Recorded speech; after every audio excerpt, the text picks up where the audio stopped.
दोस्तों सभी को नमस्कार। उम्मीद करता हूँ आप सभी अच्छे और स्वस्थ होंगे। स्वागत है फिर से एक नई वीडियो में। आज हम एक्सप्लोर करने वाले हैं फतेहपुर सीकरी, जो उत्तर प्रदेश आगरा में स्थित है। और जो लोग पहली बार मेरे साथ जुड़े हैं उनसे निवेदन है मेरे चैनल को लाइक और सब्सक्राइब जरूर कर देंगे। चलिए शुरू करते हैं। फतेहपुर सीकरी उत्तर प्रदेश के आगरा जिले में फतेहपुर सीकरी एक ऐतिहासिक शहर है जो आगरा शहर से लगभग 40 किलोमीटर दूर पश्चिम दिशा में स्थित है। यहाँ पहले सीकरी नाम का एक छोटा सा गांव था, जिस नाम पर इस शहर का नाम फतेहपुर सीकरी पड़ा। 1571 में मुगल साम्राज्य की राजधानी के रूप में सम्राट अकबर ने इस शहर की स्थापना की थी और यह 1571 से 1585 तक अकबर की राजधानी रही, लेकिन पंजाब में अभियान के कारण अकबर ने इसे 1610 में पूरी तरह छोड़ दिया। अकबर के द्वारा फतेहपुर सीकरी में कई प्राचीन धरोहर और किले बनवाए गए। सबसे खास बात यह है कि आज भी उसी अवस्था में मौजूद है। लाल बलुआ पत्थर से निर्मित फतेहपुर सीकरी सुंदरता का एक बेहतरीन नमूना है। ये स्थान इतना सुंदर है जिसको देखने के लिए बड़ी तादाद में पर्यटक आते हैं। ये शहर भारत में मुगल वास्तुकला का एक प्रमुख उदाहरण है और इसमें कुछ उत्कृष्ट स्मारक हैं जो देखने लायक हैं। कभी मुगल साम्राज्य की राजधानी माने जाने वाले इस मध्यकालीन शहर का मुगलों के इतिहास में एक विशेष स्थान है, जिसे 1986 में यूनेस्को की विश्व धरोहर स्थल के रूप में घोषित किया गया था। भारत के अलग शहरों की तुलना में फतेहपुर सीकरी का कई स्मारकों बेहद ही आकर्षक है।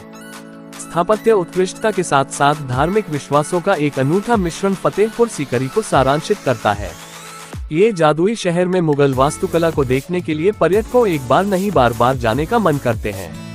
फतेहपुर सीकरी एक ऐसा पर्यटन स्थल है जहां प्रति वर्ष लाखों संख्या में पर्यटकों मुगल कालीन किलों, दरगाहों और अन्य प्राचीन स्थलों को देखने के लिए दूर दूर से आते हैं।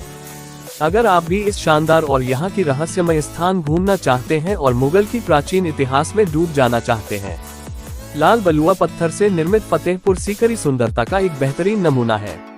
ये स्थान इतना सुंदर है जिसको देखने के लिए बड़ी तादाद में पर्यटक आते हैं। ये शहर भारत में मुगल वास्तुकला का एक प्रमुख उदाहरण है और इसमें कुछ उत्कृष्ट स्मारक हैं जो देखने लायक हैं। कभी मुगल साम्राज्य की राजधानी माने जाने वाले इस मध्यकालीन शहर का मुगलों के इतिहास में एक विशेष स्थान है, जिसे 1986 में यूनेस्को की विश्व धरोहर स्थल के रूप में घोषित किया गया था। भारत के अलग शहरों की तुलना में फतेहपुर सीकरी का कई स्मारकों बेहद ही आकर्षक है। स्थापत्य उत्कृष्टता के साथ साथ धार्मिक विश्वासों का एक अनूठा मिश्रण फतेहपुर सीकरी को सारांशित करता है। ये जादुई शहर में मुगल वास्तुकला को देखने के लिए पर्यटकों एक बार नहीं बार जाने का मन करते हैं। फतेहपुर सीकरी एक ऐसा पर्यटन स्थल है जहां प्रति वर्ष लाखों संख्या में पर्यटकों मुगल कालीन किलों, दरगाहों और अन्य प्राचीन स्थलों को देखने के लिए दूर दूर से आते हैं। अगर आप भी इस शानदार और यहाँ की रहस्यमय स्थान घूमना चाहते हैं और मुगल की प्राचीन इतिहास में डूब जाना चाहते हैं, उत्तर प्रदेश में स्थित फतेहपुर सीकरी अब यूनेस्को की विश्व धरोहर स्थल है और आगरा में प्रमुख पर्यटक आकर्षणों में से एक है। 1571 में मुगल सम्राट अकबर द्वारा फतेहपुर सीकरी का निर्माण किया गया था। सीकरी नाम का गांव में ये स्थान का निर्माण किया गया, जिसका नूतन नाम फतेहपुर सीकरी रखा गया। एक बार अकबर ने सीकरी नाम का गांव आकर सूफी संत सलीम चिश्ती से संतान प्राप्ति की प्रार्थना के लिए आए थे, जिन्होंने मुगल सिंहासन के उत्तराधिकारी के जन्म के बारे में भविष्यवाणी की थी। जब उनकी भविष्यवाणी सही निकली तो अकबर ने पुत्र प्राप्ति की खुशी में अपनी नई राजधानी सीकरी में बनाई। फतेहपुर सीकरी ने मुगल साम्राज्य की राजधानी के रूप में 1571 से 1585 तक सेवा की। अकबर ने फतेहपुर सीकरी या विजय का शहर भी नाम रखा था, क्योंकि जब 1573 में अकबर अपने गुजरात अभियान से विजय होकर लौटे तब वो विजय का शहर भी नाम रखा था। जब अकबर ने पंजाब के लिए लड़ना शुरू किए तब वो शहर छोड़ दिए थे। अकबर ये सीकरी का निर्माण में इतना लिप्त थे कि उसने ही इस जगह की स्थापत्य शैली को भी निर्धारित किया था। अकबर ने बलुआ पत्थर को उपलब्धता का फायदा उठाते हुए लाल पत्थर के साथ परिसर का निर्माण करवाया था। आज फतेहपुर सीकरी भारत में एक प्रमुख ऐतिहासिक पर्यटन स्थल है, जहां पर्यटक मुगल वास्तुकला की जीवंत उदाहरण को करीब से देखते हैं। उत्तर प्रदेश में स्थित फतेहपुर सीकरी अब यूनेस्को की विश्व धरोहर स्थल है और आगरा में प्रमुख पर्यटक आकर्षणों में से एक है। 1571 में मुगल सम्राट अकबर द्वारा फतेहपुर सीकरी का निर्माण किया गया था। सीकरी नाम का गांव में ये स्थान का निर्माण किया गया, जिसका नूतन नाम फतेहपुर सीकरी रखा गया। एक बार अकबर ने सीकरी नाम का गांव आकर सूफी संत सलीम चिश्ती से संतान प्राप्ति की प्रार्थना के लिए आए थे, जिन्होंने मुगल सिंहासन के उत्तराधिकारी के जन्म के बारे में भविष्यवाणी की थी। जब उनकी भविष्यवाणी सही निकली तो अकबर ने पुत्र प्राप्ति की खुशी में अपनी नई राजधानी सीकरी में बनाई। फतेहपुर सीकरी ने मुगल साम्राज्य की राजधानी के रूप में 1571 से 1585 तक सेवा की। अकबर ने फतेहपुर सीकरी या विजय का शहर भी नाम रखा था, क्योंकि जब 1573 में अकबर अपने गुजरात अभियान से विजय होकर लौटे तब वो विजय का शहर भी नाम रखा था। जब अकबर ने पंजाब के लिए लड़ना शुरू किए तब वो शहर छोड़ दिए थे। अकबर ये सीकरी का निर्माण में इतना लिप्त थे कि उसने ही इस जगह की स्थापत्य शैली को भी निर्धारित किया था। अकबर ने बलुआ पत्थर को उपलब्धता का फायदा उठाते हुए लाल पत्थर के साथ परिसर का निर्माण करवाया था। आज फतेहपुर सीकरी भारत में एक प्रमुख ऐतिहासिक पर्यटन स्थल है, जहां पर्यटक मुगल वास्तुकला की जीवंत उदाहरण को करीब से देखते हैं। अकबर के निजी कक्ष के सामने अनूप तालाब नाम का एक शानदार वाटर टैंक है और यह ख्वाबगाह परिसर के सामने स्थित है। अनूप तालाब एक छोटा सा इमारत है। कहा जाता है कि इससे पहले अकबर की पत्नी की निवास स्थान माना जाता था। हालांकि परिसर छोटे आकार के कारण इतिहासकार यह स्पष्ट रूप से नहीं जान पाए कि वह वास्तव में यहाँ रहती थी या नहीं। लाल बलुआ पत्थर की संरचना पर एक सुंदर मंच है और आसपास के स्थानों को देखने के लिए बैठने की उचित योजना है।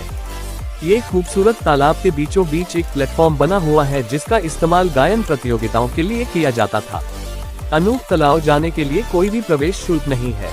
जामा मस्जिद फतेहपुर सीकरी में सबसे उल्लेखनीय पर्यटन स्थलों में से एक है।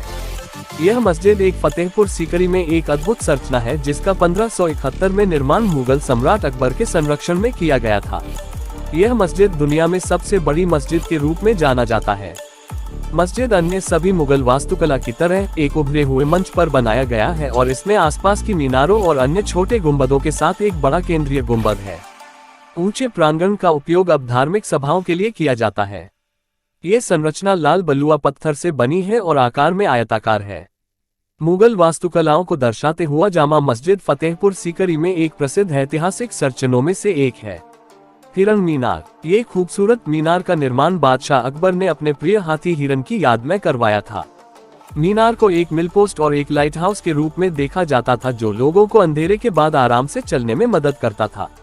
यह मीनार जमीन स्तर से अष्टकोणीय आकार में 21.34 मीटर की ऊंचाई पर स्थित है और मीनार का शेष भाग गोलाकार है।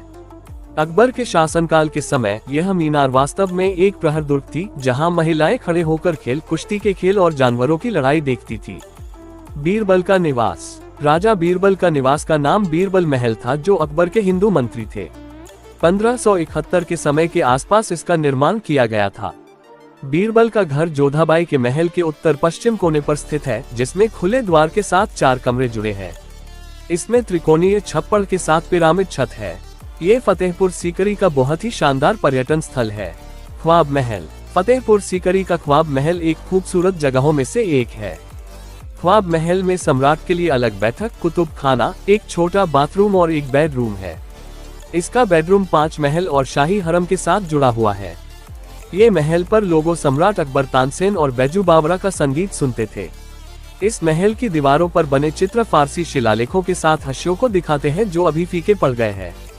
आज हम फतेहपुर सीकरी के बारे में जानकारी दिया। आप सभी दोस्तों को इस वीडियो का कौन सा पार्ट अच्छा लगा जरूर बताइएगा। मिलते हैं अगले वीडियो में कोई और टॉपिक लेकर। धन्यवाद।